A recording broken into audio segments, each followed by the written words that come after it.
जहां भारत में सभी धर्मों को एक समान माना जाता है, वहीं एक देश ऐसा भी है जहां ओम तोड़ा जा रहा है, हिंदू को पैरों तले कुचला जा रहा है और धर्म के नाम पर नफरत बोई जा रही है। दोस्तों, वो देश है न्यूजीलैंड। दोस्तों, आज का विषय दिल को झकझोर देने वाला है।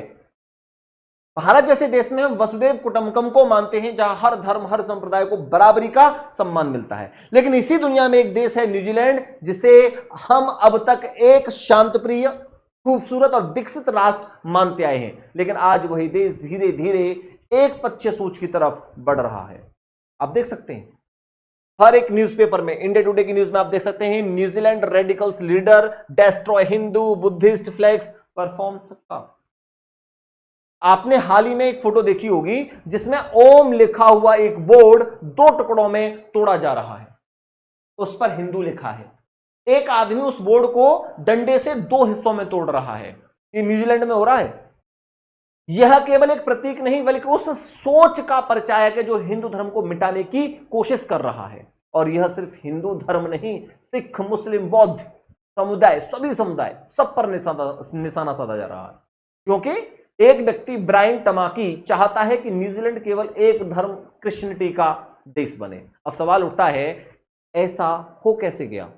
न्यूजीलैंड जिसकी आबादी लगभग 53 लाख है, जहां जीडीपी $279 मिलियन और प्रति व्यक्ति जो आय है दोस्तों वो $53,000 से भी ज्यादा है, जहां एचडीआई यानी एचडीआई का मतलब समझते हो आप क्या होता है? ह्यूमन डेवलपमेंट इंडेक्स में इनकी रैंकिंग 17वीं है।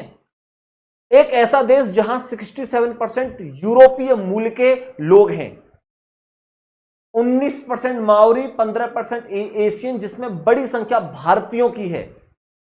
धर्म के मामले में 32% क्रिश्चियन है, 2.9% हिंदू हैं सिर्फ, और 6.3% अन्य धर्म, इस्लाम, बुद्ध, सिख, जैन आदि।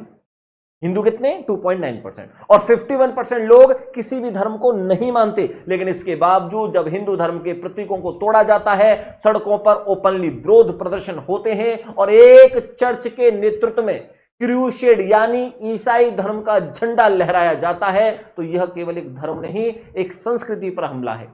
हिंदू धर्म दुनिया का सबसे प्राचीन और वैज्ञानिक दृष्टिकोण वाला धर्म है।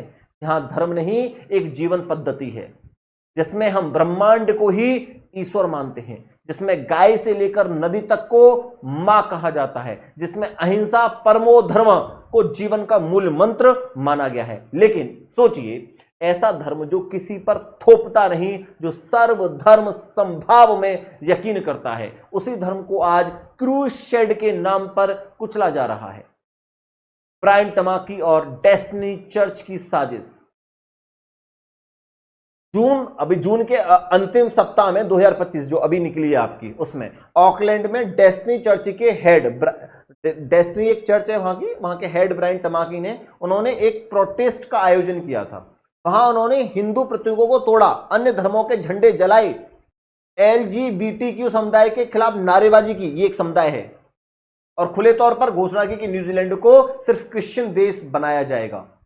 ये सब अचानक नहीं हुआ, इसे योजनाबद्ध तरीके से एक चर्च के माध्यम से फैलाया गया है दोस्तों। और दुख की बात यह है कि यह प्रदर्शन ऑकलैंड जैसे शहर में हुआ है, जो न्यूजीलैंड की सबसे बड़ी आबादी वाला शहर है। हिंदुओं पर जुल्म क्यों होता है आखिरकार? अब सवाल उठता है कि आखिर हिंदू धर्म पर इतने हमले क्यों हो रहे हैं? सबसे पहला इंपॉर्टेंट जो फैक्टर है, जो मुझे समझ में आता है, क्योंकि हिंदू धर्म शिहोणु है, वो चुप रहता है, बर्दाश्त करता है, जवाब नहीं देता। लेकिन अब वक्त आ गया है दोस्तों कि हम आवाज उठाएं। सबसे दूसरा जो मेन बिंदु है वो क्या है? क्योंकि भारतीयों की सफलता से ईर्ष्या है। न्यूजीलैंड में भारतीय सबसे सफल व्यवसायी हैं, दूध उद्योग हो या टेक स्टार्टअप, जो भी आपकी टेक्नोलॉजी के स्टार्टअप्स होते हैं, भारतीय टॉप पर हैं।